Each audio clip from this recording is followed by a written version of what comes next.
과학자들이 방금 매우 흥미롭고 충격적인 무언가를 발견했습니다. 그것은 종말론적인 사건과 관련이 있습니다. 요한계시록은 당신이 생각할 수 있는 모든 것을 포함하고 있으며 그 이상을 담고 있습니다. 하지만 요한계시록에 나오는 한 종말론적인 사건이 과학에 의해 입증된다면 어떻게 될까요? 바로 이것이 내서가 방금 한 일인지 살펴보겠습니다. 내서는 14년 안에 지구를 강타할 확률이 72%인 소행성에 대한 종말 시나리오를 계획 중입니다. 이 기사는 이렇게 이어집니다. 만약 지금까지 본 적 없는 소행성이 우리 방향으로 돌진하여 지구를 강타할 가능성이 높다면 어떻게 될까요? 이것이 내서의 천문학자들이 최근 시뮬레이션에서 테스트한 가설 시나리오로 당국자들은 지구를 강타할 확률이 72%인 소행성에 대한 계획을 세우려고 시도했습니다. 그 소행성은 14년 후에 지구를 강타할 수 있습니다. 뇌서의 이번 연구가 기독교인들에게 흥미롭게 다가오는 이유는 숫별 예언 때문입니다. 이 성경의 숫별 예언은 요한계시록 8장에서 묘사되어 있으며 폐재앙을 예고하는 사건입니다. 이 사건은 지구와 그 주민들에게 엄청난 파괴를 남길 것입니다. 이 예언에서 묘사된 이미지는 선득하고 종말론적입니다. 예언에 따르면 별이 하늘에서 떨어집니다. 다른 성경 번역에서는 이것을 큰 산이라고 부르기도 하며 이 산이나 별은 불타는 강도로 빛나고 있습니다. 이 별이 하늘에 나타날 때 그것은 큰 환난의 시기를 알리는 신호가 됩니다. 이 별이 지구로 내려오는 것은 지구의 끔찍한 일련의 사건들이 시작된다는 것을 의미합니다. 숫별이 지구에 충돌하면 지구의 물이 오염되어 독이 퍼집니다. 생명을 유지하는 물이 오염되어 쓰게 됩니다. 실제로 지구의 3분의 1의 물이 쓰게 되어 마실 수 없게 됩니다. 물이 단순히 쓴맛이 나는 것이 아니라 독이 되어 마실 수 없게 된다는 것입니다. 상상해보세요. 지구의 3분의 1에 해당하는 사람들이 마실 수 있는 물이 없어진다면 그로 인해 일어날 혼란이 얼마나 클지 말입니다. 강, 호수, 그리고 바다에 미치는 파괴는 수백만 명의 생명에 영향을 미칠 것입니다. 한때 맑고 깨끗했던 물이 이제 절망의 탁한 웅덩이로 변할 것입니다. 이것은 그 환난 기간 동안 지구에 닥칠 수많은 예언 중 하나일 뿐입니다. 그러나 여러분이 세상의 종말을 이해하려면 단 하나의 심판에만 집중하는 것이 아니라 요한계시록 전체를 살펴봐야 합니다. 요한계시록은 초자연적이고 종말론적인 사건들이 일어날 것을 경고하고 있으며 하나님의 진노가 다가올 것을 예고합니다. 그와 함께 날씨의 극심한 변화와 다른 수많은 사건들이 동반될 것입니다. 내서의 예측이 실제로 맞을지는 아직 두고 봐야 합니다. 하지만 오늘 제가 드리고 싶은 메시지는 베드로전서 4장 7절에서 성경이 말하는 것과 같습니다. 만물의 마지막이 가까이 왔으니 그러므로 정신을 차리고 깨어 기도하라. 베드로가 말하는 첫 번째 중요한 점은 바로 모든 것의 끝이 다가왔다는 것입니다.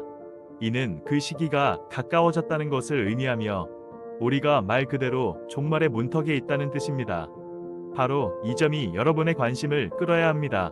왜냐하면 베드로가 이어서 기도에 깨어있으라고 말하고 있기 때문입니다. 성경에서 진지해지라고 말할 때 저는 이것이 여러분이 온전한 정신 상태를 유지하고 자제력을 기르라는 의미라고 생각합니다. 하나님과의 관계에 진지해지고 주님께 충실하며 의로운 삶을 사는데 진지해져야 한다는 것입니다. 왜냐하면 모든 것의 끝이 다가왔기 때문입니다. 흥미로운 점은 베드로가 기도에 깨어있으라고 말한 것입니다. 이것은 기도에서 무언가를 얻을 수 있다는 것을 암시합니다. 기도는 우리가 얻을 수 있는 귀중한 무언가를 가지고 있는 중요한 수단이라는 뜻입니다. 그렇다면 현재 우리가 살고 있는 이 시대, 전쟁과 전쟁 소문이 들리는 이 시대에 여러분의 기도 생활은 어떤가요? 하나님이 사회에서, 기관에서, 학교에서 배제되고 있는 이 시대에 여러분의 기도 생활은 어떻습니까? 많은 사람들이 신앙을 떠나고 있으며 악한 교리에 현혹되고 있는 이 시대에 여러분은 여전히 기도에서 힘을 얻고 있나요? 만약 아직까지 이러한 상황을 인지하지 못했다면 마지막 때와 기도 생활 사이에는 밀접한 관련이 있다는 점을 주목해야 합니다. 베드로가 우리에게 이 연결점을 알려주었지만 성경을 더 깊이 연구하면 예수님 또한 마지막 때와 기도 사이에 동일한 연관성을 강조하셨다는 것을 발견할 수 있습니다. 누가복음 21장 34절에서 36절까지는 이렇게 기록되어 있습니다. 너희는 스스로 조심하라.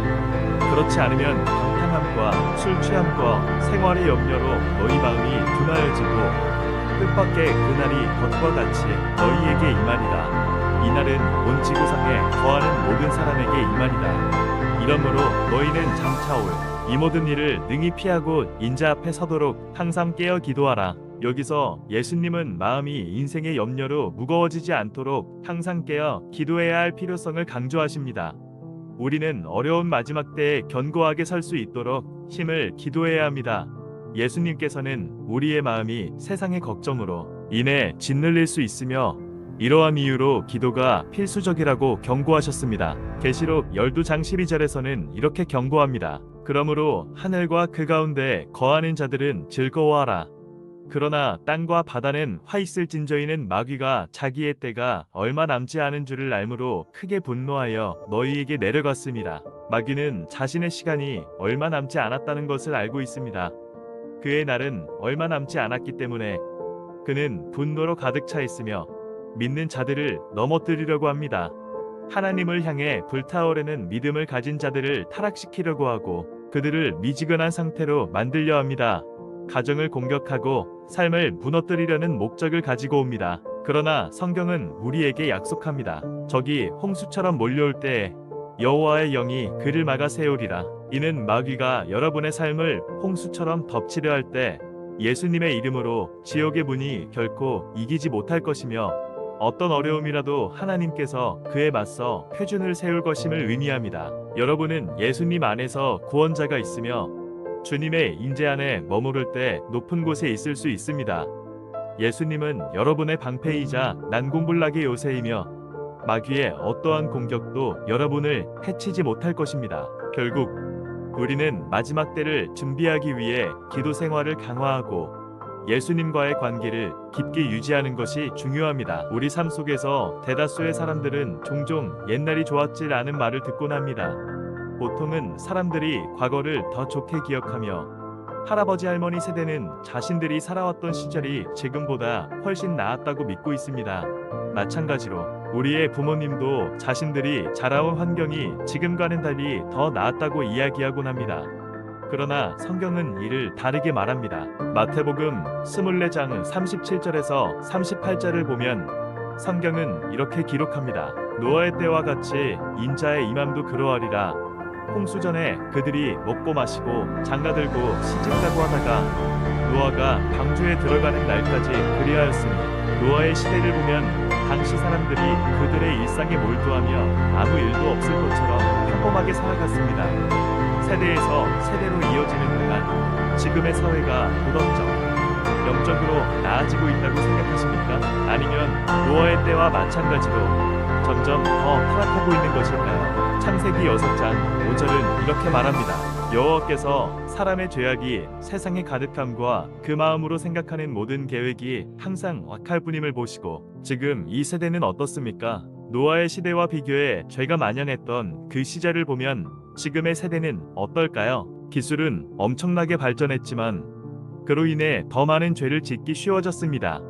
연예계와 대중문화는 죄를 미화하고 악을 선으로 포장해 사람들에게 보여줍니다. 예수님께서 말씀하신 바와 같이 노아의 때가 그렇게 나빴다면 지금은 어떨까요? 오늘날 이 세대가 인간 역사상 가장 타락한 세대일 수 있지 않을까요? 적어도 홍수 이후로는 말입니다. 예수님은 과거를 좋았던 시절이라고 말씀하지 않으셨습니다.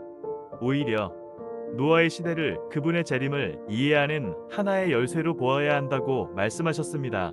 그리스도인으로서 우리는 자연스럽게 그 질문을 던져야 합니다. 홍수가 오기 직전의 시대는 얼마나 타락했는가? 마태복음 24장 37절에서 39절에서는 이렇게 말합니다. 노아의 때와 같이 인자의 임함도 그러하리라. 홍수 전에 그들이 먹고 마시고 장가들고 시집가고 하다가 노아가 방주에 들어가는 날까지 그리하였으니 홍수가 나서 그들을 다 멸하기까지 깨닫지 못하였으니 인자의 임함도 이와 같으리라. 예수님은 그의 제자들에게 우리가 노아의 홍수가 임박했던 시대를 잘 분별하고 이해할 수 있다면 그의 재림 또한 분별할 수 있다고 말씀하십니다. 그분은 우리에게 이런 일들이 일어나기 시작할 때 사람들이 하나님을 점점 멀리하며 죄악이 만연해질 때 우리가 출산의 고통을 느끼는 마지막 때가 다가오고 있음을 알라고 하셨습니다. 그러므로 오늘날의 세상을 바라보며 우리는 질문을 던져야 합니다. 노아의 시대와 마찬가지로 지금의 세대는 어디로 가고 있는가? 우리는 죄와 악의 홍수 속에서 어떻게 예수님과 함께 의롭게 살아가고 있는가? 하나님께서 사람을 만드신 것을 후회하셨을 정도로 타락한 시대에도 노아는 하나님의 은혜를 발견했습니다. 노아는 그 세대에서 의롭고 흠이 없는 사람으로 묘사되며 하나님과 동행하는 삶을 살았습니다. 오늘날의 죄악으로 가득한 세상에서 우리도 노아처럼 하나님과 동행하고 있습니까? 우리가 의로운 삶을 살고 있는지, 아니면 죄악을 선택하는 사람들과 함께 앉아 식사하며 그들과 같은 삶을 살고 있지는 않은지 스스로에게 물어봐야 합니다. 하나님의 계획은 악으로 가득 찬 인간의 마음과 영혼을 파괴하려는 것이었지만 동시에 그의 창조물을 완전히 멸망시키려는 것은 아니었습니다. 그렇기에 노아를 구원하셨습니다. 하나님의 마음은 항상 죄인들을 의 상태로 회복시키고자 하는 것이며 그는 우리가 그와 영원히 함께하기를 원하십니다. 그러나 우리는 하나님의 말씀에 주의를 기울이지 않을 때가 많습니다. 하나님의 말씀은 우리에게 어떻게 살아야 할지, 어떤 것들을 경계해야 할지를 알려줍니다. 성경을 통해 세상을 바라보면 하나의 흐름을 분명히 볼 수 있습니다. 하나님의 말씀을 대적하는 세상은 점점 더 악해져 가고 있습니다.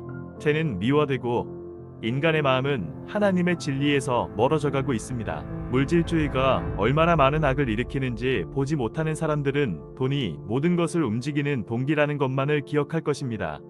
성경은 돈 그 자체가 악하다고 말하지는 않습니다.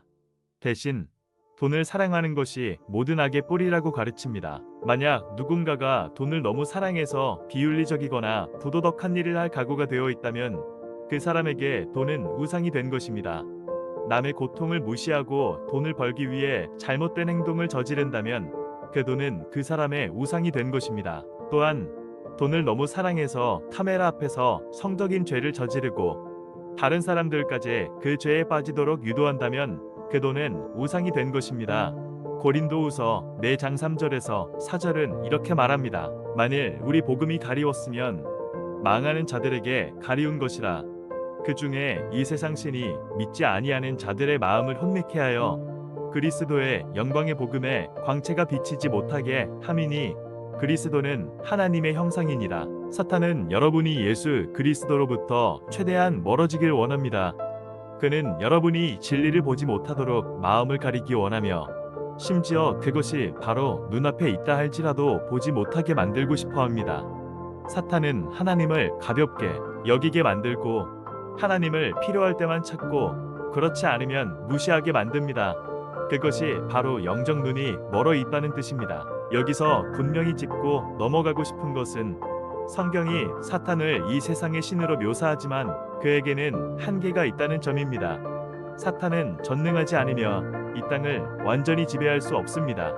사탄은 이 땅에서 어느 정도 영향력을 행사하지만 지구의 주인이 아니며 전지전능하거나 모든 곳에 존재할 수 있는 존재가 아닙니다.